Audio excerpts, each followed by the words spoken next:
Have you ever wondered if ancient myths could be hinting at the existence of parallel worlds?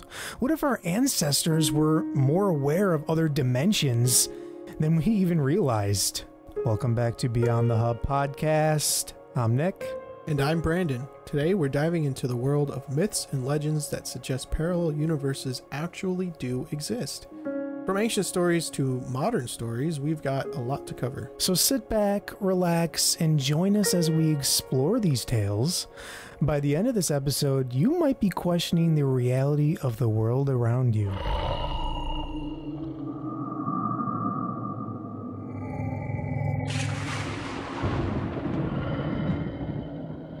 Could ancient myths and legends be hinting at the reality of parallel worlds? It's a thought that really gets the imagination going. Absolutely. Throughout history, many cultures have stories that suggest the existence of other realms or parallel worlds. Could these tales be more than just myths? Could they be windows into how our ancestors perceived reality? And one less talked about example is the Celtic other world. It's the Tir na Nog. I think I got that right. I think so. This mythical land of eternal youth and beauty, which we happen to live in, exists supposedly parallel to our world, and you can get there through misty islands and ancient burial mounds. It's that easy. Yeah, it's that easy. It's you just, find an ancient burial mound and hey, there's the door. Yeah, it's got to be misty though. Have you even heard of the Tir na Nog or similar myths? I mean, what do you think they could be hinting at then? I've actually never heard of the Tir na Nog. This is the first time when we're doing the research for this episode. I think it's might be a different culture's interpretation of maybe astral projection, because I mean you don't have to be sleeping to do astral projection. Just in that that state. You're in a meditative state where you do that. Like your body's resting, but you're not sleeping. Can tell you that for sure. But there's also people could theorize that it's truly just another dimension or realm. I'll go with realm in this one. That's a good one. They could theorize it's just another realm. I mean the Celtics definitely believed this, so I wonder what it really is. Well, let's dive even deeper into these lesser known myths. The Celtic otherworld, the Tir na Nog, is just one example. I mean, in Slavic mythology, though, there are tales of what is called Nav, a mysterious realm of the dead that parallels our living world, accessible through certain sacred places and specific times. That's interesting. Nav is described as a shadowy mirror of our own world, similar to some pop culture references, where the spirits of the deceased continue their existence. Consider this as an early concept of a parallel dimension. Okay, and then there are the Maori legends of Hawaii. I'm butchering these, so I apologize. It is the ancestral homeland. Hawaii is considered a spiritual realm that can be traveled through certain rituals and dreams, representing a parallel existence beyond the physical world. And in Japanese folklore, there's the concept of yomi, an underworld where the dead reside. It's described in the Kojiki, one of Japan's oldest texts, as a dark and dreadful place that exists parallel to our own world. Sounds kind of similar to the Greek mythology explanation of the underworld, which is also similar to the Abrahamic religion. I'm pretty sure. I mean, I could be speaking incorrectly about the Jewish faith and the Muslim faith because I'm not as well versed. I've read up on them a little bit, but I believe they have very similar beliefs to heaven and hell that Christians do and the Catholics do. They just differ amongst other many.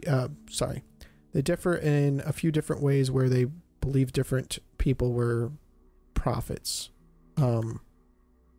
But I think hell is the same in all of those, and I think the Greek mythological explanation of the underworld is also an interpretation of hell. I mean, some say it's purgatory. That's what I was trying to think of the name of that. Purgatory would be the other example. Okay. Some say it's purgatory. But most, like, I know Catholics believe in purgatory, correct? Yeah. I think it's a Catholic thing. They believe in purgatory, but they're not denying the existence of hell. They're saying purgatory is where you go to wait before you get sent to heaven or hell. So if you have unfinished business or something you got to learn, I guess, those seem like very similar explanations to the Japanese and the Celtic and the Slavic. They're all kind of mirroring each other in different ways. So they differ in different ways too, but they're very similar. It's interesting how similar they are, being where they are located in the earth, unlike on the planet though. Yeah, like that's true. all these different places from different parts of the earth all have this same similarity to them. Yeah. With these stories. Yeah. Even within the different cultures. And it's also interesting that what was it, the Slavic one that they acknowledged, and that their belief was that you could access this realm through dreaming. Mm-hmm.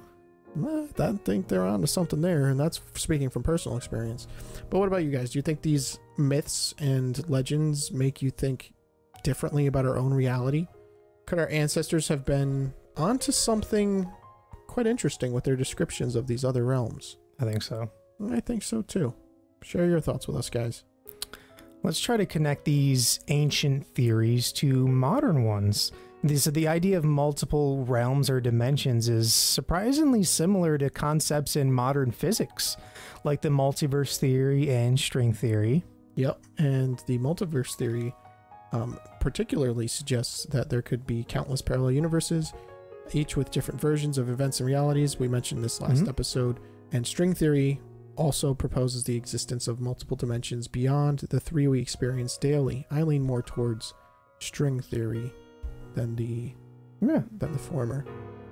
I mean, it's kind of cool to think that these ancient myths might have been like early attempts to describe what modern science is just beginning to explore.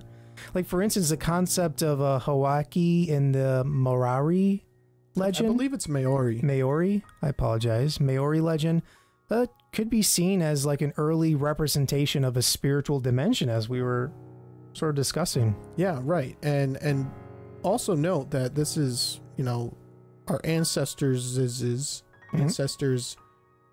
This might have been their science, right? Like our science today, I don't know, science kind of has this stigma with it, associated with it in today's culture where, if you hear the news, somebody says, oh, trust the science, you get a general idea of what they're saying. They're kind of saying trust the institution of science, not trust the practice of science. Whereas what I'm speaking about when I say the science is literally just testing hypotheses, and let me see. You test your hypothesis, you have a hypothesis, you test the hypothesis, and then you accept what you have learned from that hypothesis and make a new one going forward to try to further and further and further understanding, try to further and further one's understanding of reality, of our physics, of the world around us. That's what science is. It's not just these people who are accredited from college decided that this is the way things are, so we must believe them. So just saying that science back in the day, if they were practicing it in the same spirit of searching for the truth and testing hypotheses, that could have been their science. And science is always changing. It is. So even if you Truly. have this agreement on something, where next week you can find out that this is the answer to it now, and then you go forward believing that idea, but maybe further in the future there is something even a better explanation for it. Right. I think it comes down to like the explanation aspect of it. Like, for example, this is going off of basic high school chemistry that I somewhat vaguely remember, but I remember learning about like the endothermic reactions and exothermic reactions and which element is being transferred to another one during the chemical reaction. Like, we understand that depth of science about the interaction at the molecular level because they kept questioning things. They didn't accept you put what's one, I don't have a very good example off the top of my head, but I know what you're saying though. But like, it's not like you take gold and you put mercury on it and then, you know, something happens and they're just like, oh, look, this is what happens when you put mercury in gold. No, they want to understand that more, so they question it more, they looked into it more, they applied their understanding of the molecular level of what's happening there to try to understand. And I'm not saying there's any reaction that happens between mercury and gold. I'm just using that as an example because I can't remember the actual, you know, experiments we did in chemistry class. This was almost, I don't know, 15, 16, 17 years ago. Long time ago. Yes, I remember back then. Too long ago for me to remember the details, other than the general concept of that there's more going on underneath the surface of what you're just seeing with your eyes. Anyway, after that, you know, getting sidetracked there, apologize. They also have the Japanese yomi aligning with the idea of an underworld or parallel dimension where the rules of our reality don't apply. So that's quite interesting to think about. What do you think about the connection between like the ancient myths and like the modern theories? Do you think our ancestors did have a deeper understanding of the universe, or more than we give them credit for? I think that maybe they understood things from a different lens, but not necessarily deeper. Maybe they did understand things deeper, and with time, that knowledge has been lost, or intentionally hidden. That's just some speculation of mine. There are theories that pyramids in Egypt have been used for more than just burying their royalty in ways that they line up on. I believe there's some pyramid, it might be the Great Pyramid of Giza, I'm not sure, but it falls on the 33rd parallel, and I know we mentioned this in a prior episode. Yeah. Like the coincidences of all of these weird things that exist on the 33rd parallel around the entire globe. If you they follow just this, happen to line up. happen to line up. There's something about the pyramid's placement. It's intentional. Something about the technology they used to build the pyramids. Also, did we lose it? Was it aliens? Like, when I was a kid, I was fascinated by the thought of aliens coming on and helping them out. Now I think that they were necessarily aliens, that they might have been Nephilim or something of the sort. No idea really, because it's not like I can go back and look.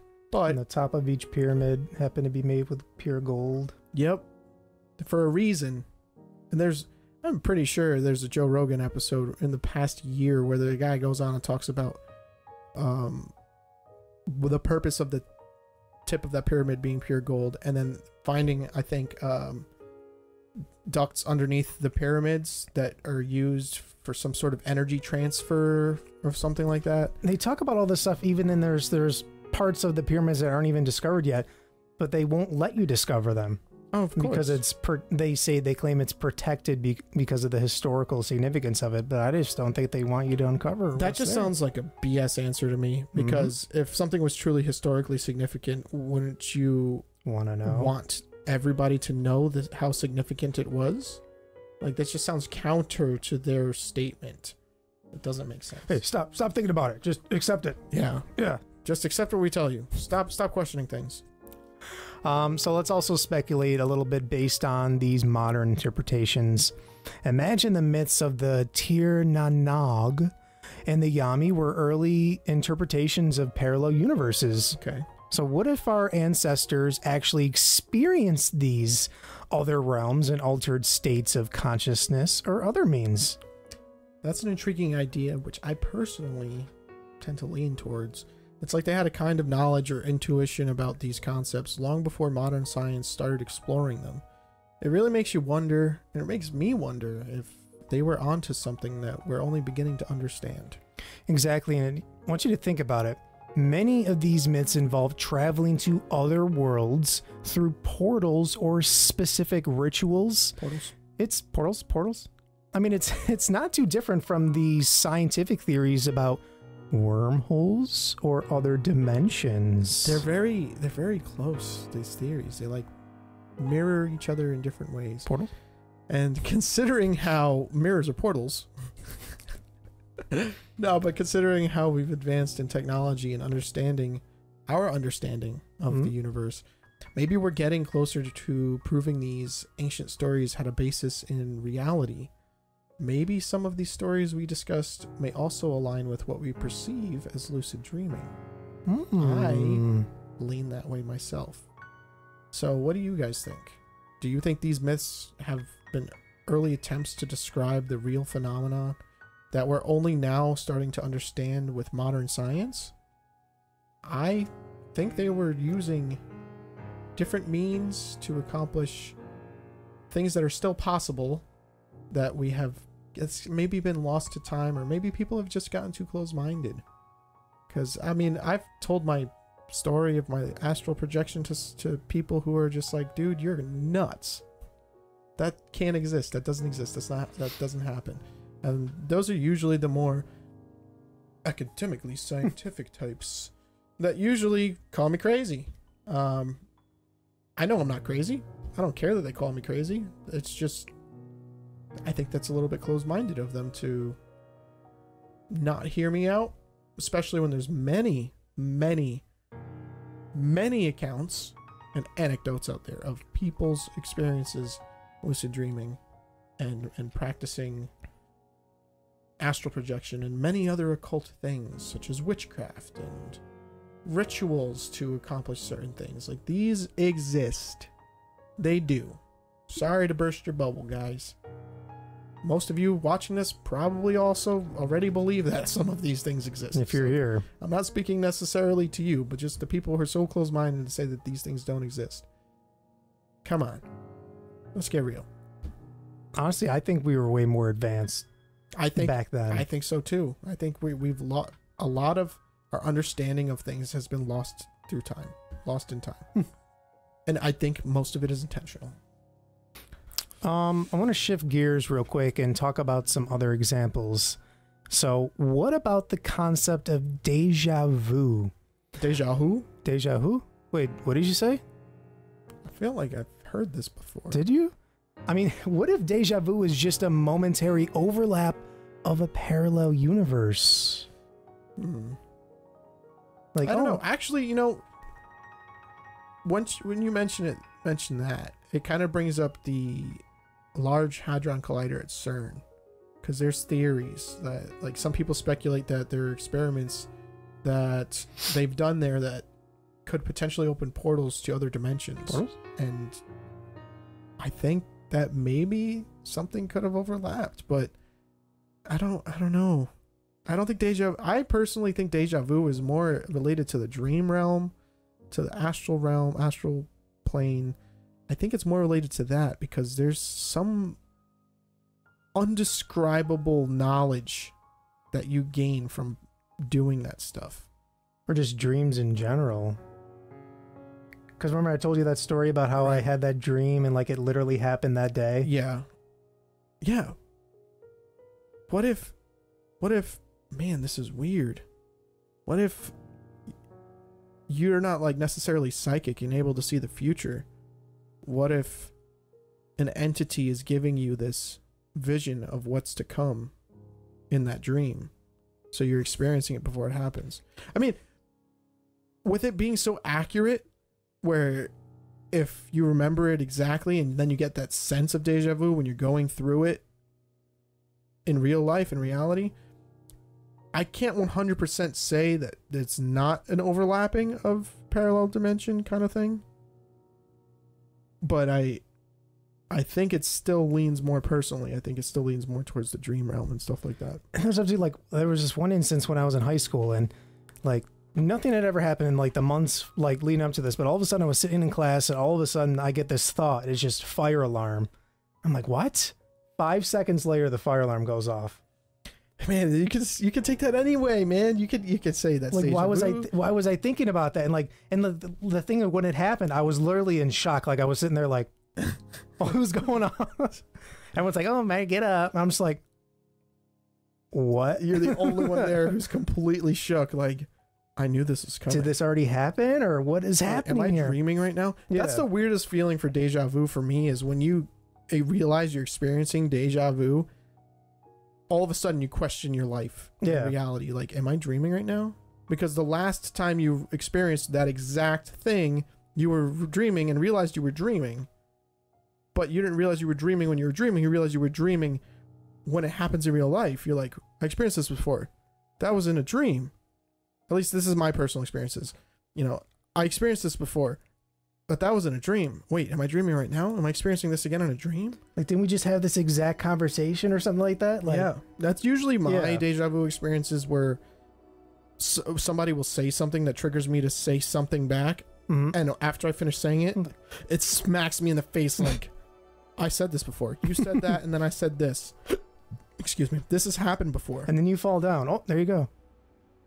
I've only had one of those experiences where it hit me before the entire situation was done, and I was like, and then this happens, and then it happened, similar to like your fire alarm thing, but it wasn't anything really significant. I was just like, and then Dad walks into the room, and then my dad walks into the room, and then my brother just looks at me like, dude, what?